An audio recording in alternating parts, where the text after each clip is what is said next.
देखो, एक दो लोगों की मर्डर हो जाते हैं, बाकी के सिर्फ फॉल इन लाइन हो जाते हैं। दो पार्टियां थोड़ी बस हो गई, बाकी सब बोलेंगे जो पास करना है करो, लेकिन पार्टी मत तोड़ो,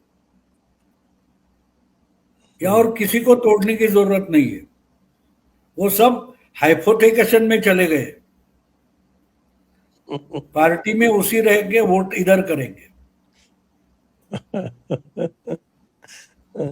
पार्टी उधर रह गए, मतलब समाजवादी टूटेगी नहीं, समाजवादी पूरी की पूरी वोट करेगी भारत बीजेपी के लिए। जिनको करना है उन पर लीगल एक्शन नहीं होगी, और फिर बवाल शुरू हो जाएगा, इनको ये करेंगे, उनको वो करेंगे, करेंगे कुछ भी नहीं। ये क्या होता है, इनको जिस ढंग से अमित शाह ऑपरेट करते इसका अंदाजा तक नहीं है, इसलिए ये सब फ्लोटिंग करते रहते हैं अपनी अपनी थियरीज, ये बोलेंगे भी नहीं। अभी अमित शाह का ध्यान जो है विधानसभा पर है, तो ये तोड़ो वो तोड़ो क्या जरूरत है। वो तो मेरा मानना जो है, मुझे इंफॉर्मेशन थोड़ी और मानना जो है कि कम से कम 20-22 लोग तो अखिलेश के इस तरफ वोट करने के लिए रेडी है जी। उनको तोड़ने की क्या जरूरत है, कोई जरूरत नहीं है। कलंक, देखो मर्डर का कलंक अपने सर माथे पर लेने की क्या जरूरत है। देखो, एक बात होती है कि अमित शाह का तरीका जो है ना, कि आपके आपस में झगड़े चल रहे, उसका फायदा मैं कैसे उठाऊं, ये इनका तरीका है। तो आप में अगर झगड़ा हो रहा है, ये हो रहा है, वो हो रहा है, तो वो चलाते हैं अपना। अभी इनको अपना हिसाब पूरा करना है। राम गोपाल हो, अब राम गोपाल की हालत ये है कि ये जाकर लोकसभा में बैठ गया, तो शिवलाल की इज्जत कम हो गई ना, अब राम गोपाल की।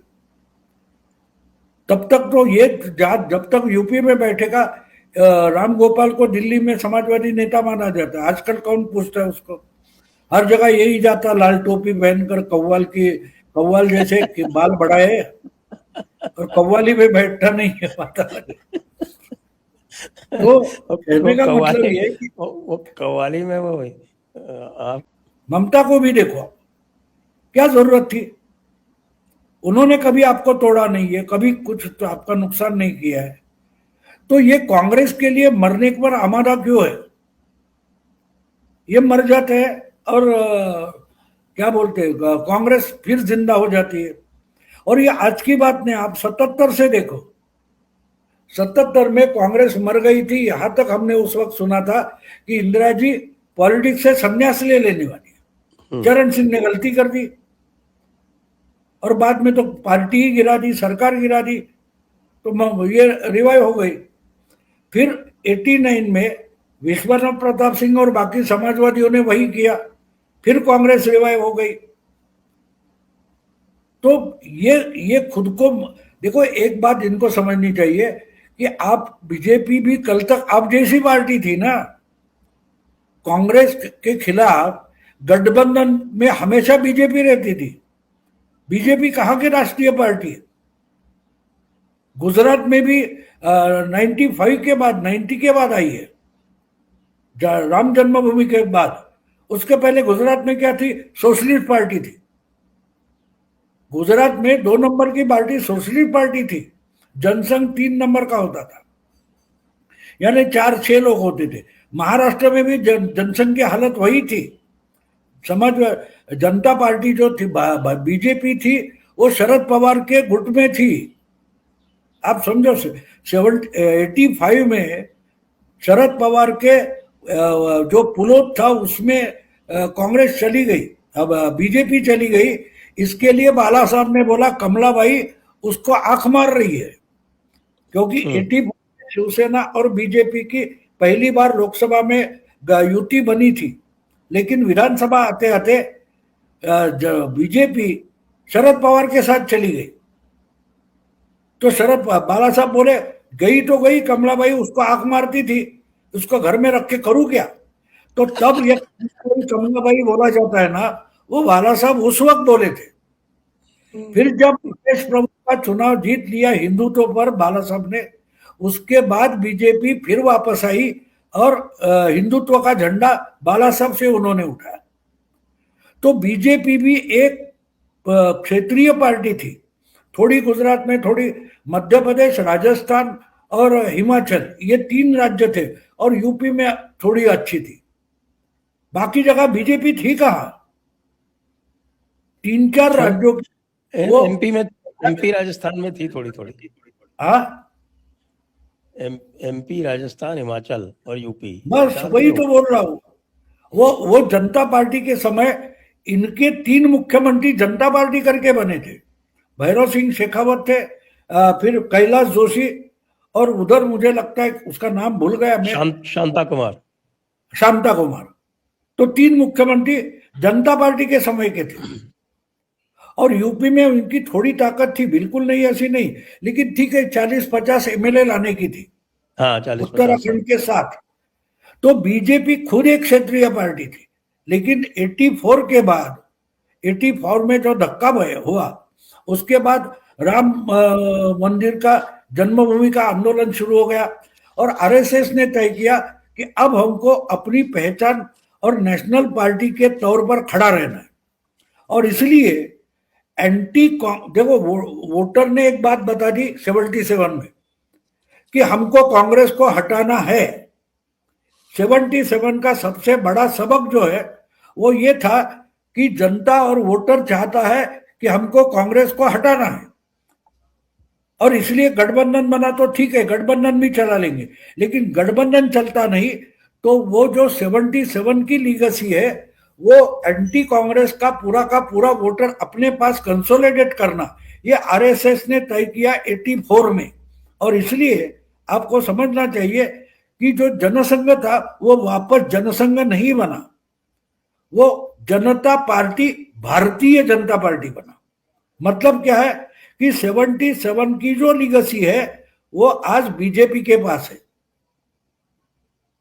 समझा? जी जी। और वो जनता दल में शामिल नहीं हुए, अलग रहे, बाहर से सपोर्ट किया, सत्ता में नहीं गए, ये टूटे। फिर गुजराल वगैरह कांग्रेस की मदद से बने, लेकिन जब बीजेपी अलग रही तो बीजेपी वोटर को दिखाती रही कि भाई कुछ भी हो, हम तो बीजेपी कांग्रेस के खिलाफ रहेंगे, बाकी सब कांग्रेस के साथ आते जाते रहे।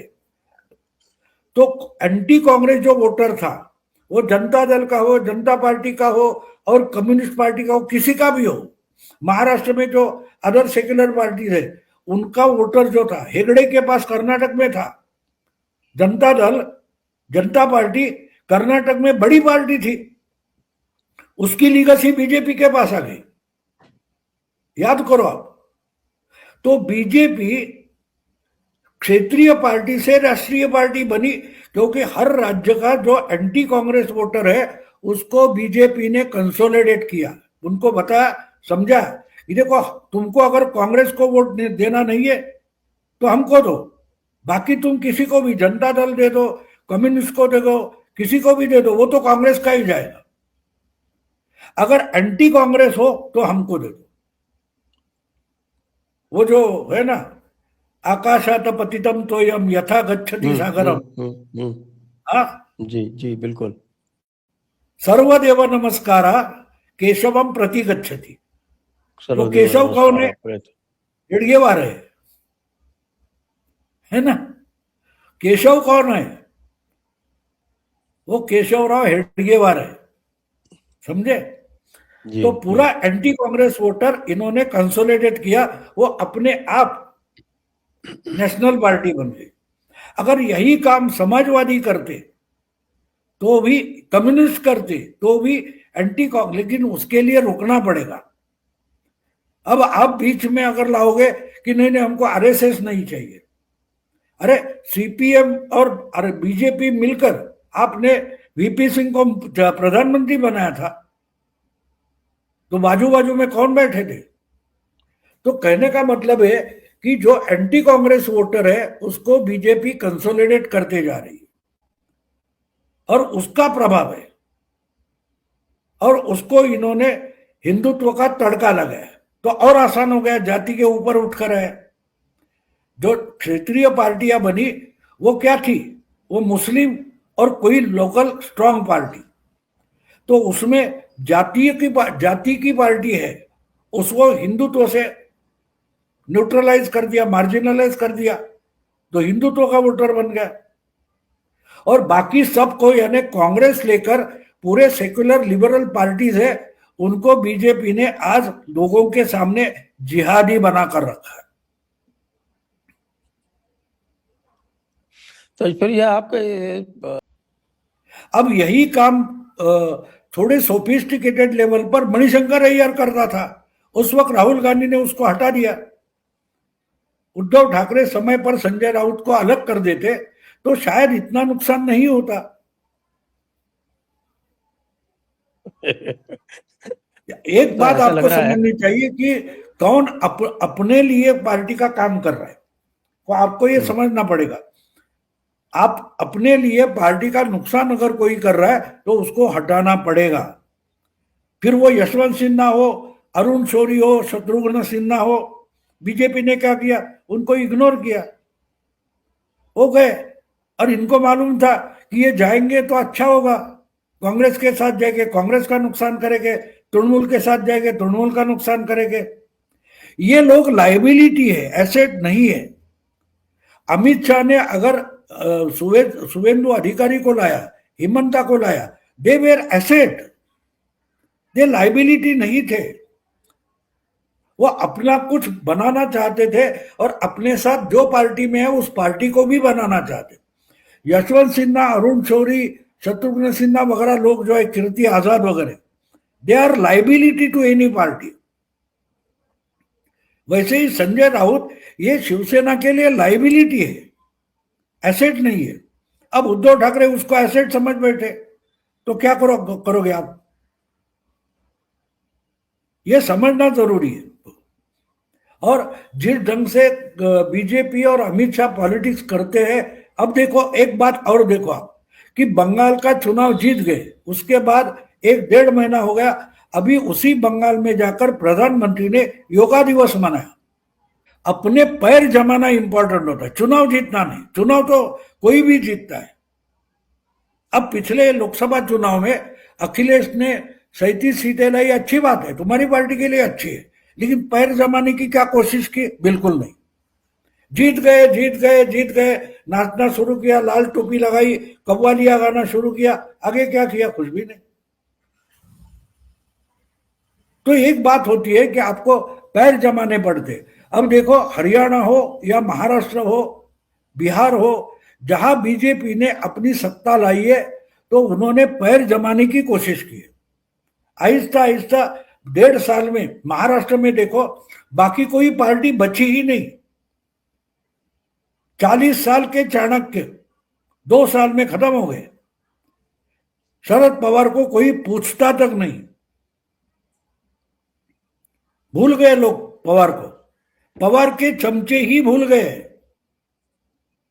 आजकल खबरों में पवार की बात तक नहीं होती। क्यों? आप जीतते हो तो आपको पैर जमाना पड़ता है। और इसलिए अगर सीखना है विपक्ष को, तो देखना पड़ेगा कि बंगाल जीतने के बाद जिस ढंग से पार्टी तोड़ी वो बात छोड़ दो, वो ठीक है, वो बाकी लोग करेंगे, लेकिन जिस ढंग से योगा दिवस, मुखर्जी का जन्मदिन वगैरह जो कुछ है वो कर रहे हैं, वो बंगाल में अगले 25-30 साल बैठे रहना है उनको, उसकी तैयारी कर रहे। तो सिर्फ सत्ता लाने के लिए नहीं होता, पैर जमाना भी जरूरी होता है। आप देखो,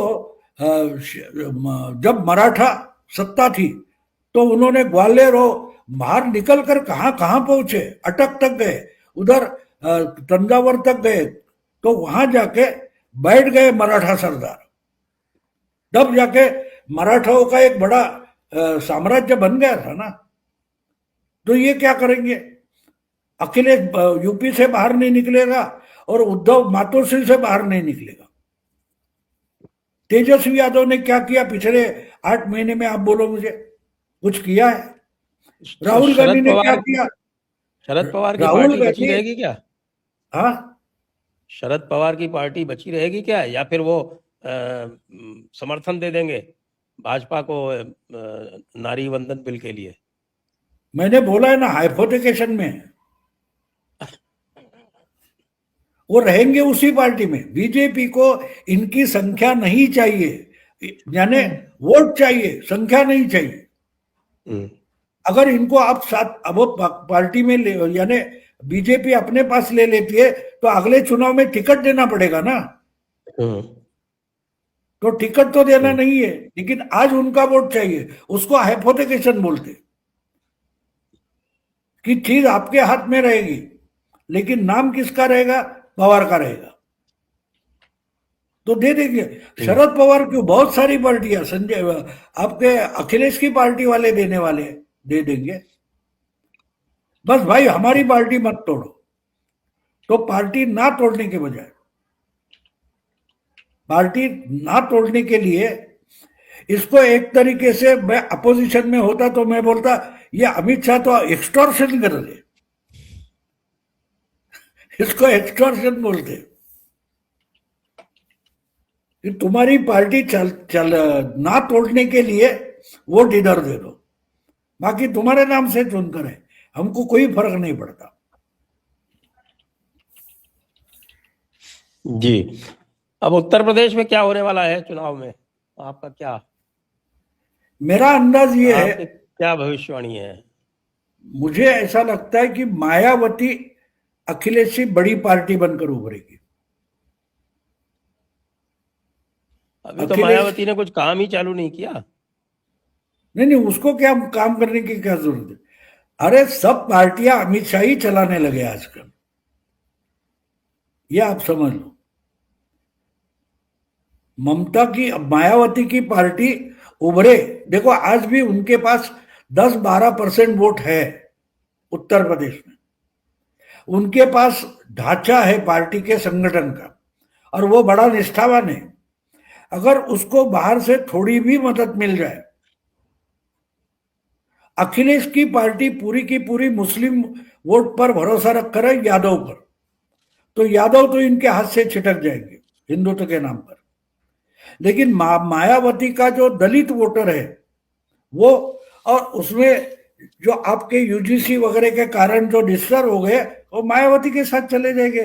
वो कुछ देर ठहरो तो ब्राह्मण सम्मेलन वगैरह शुरू करेगी, राजपूत सम्मेलन शुरू करेगी। तो मायावती को उभार देना और अखिलेश के पद का कतरना, ये मुझे स्ट्रैटेजी लगती है।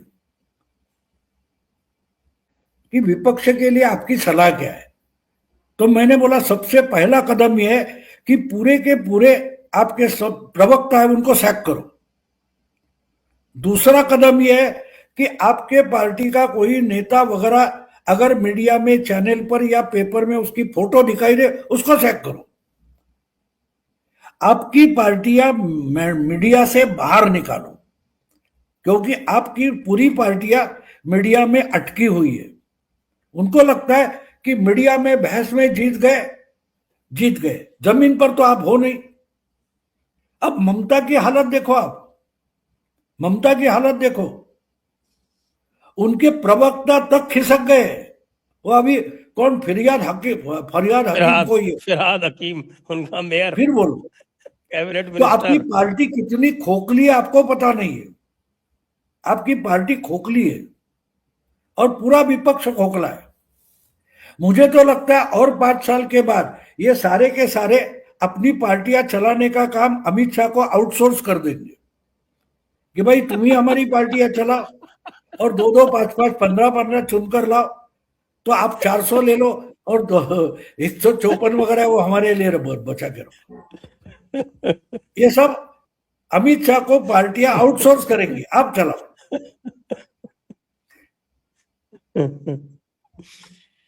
आपको तो याद होगा कि क्या बोलते हैं वो, इंडिगो वगैरह प्राइवेट एयरलाइंस आ गए। उनको उस प्रफुल्ल पटेल ने एयर इंडिया का टाइम टेबल डिस्टर्ब करके उनको रूट दे दिए थे, आपको याद है ना? हाँ, ऐसे कितने लोग विपक्ष में बैठे, आपको क्या मालूम है? तो बैठे हमारा काम चलाओ, बाकी ले लो तुम, कोई बात नहीं।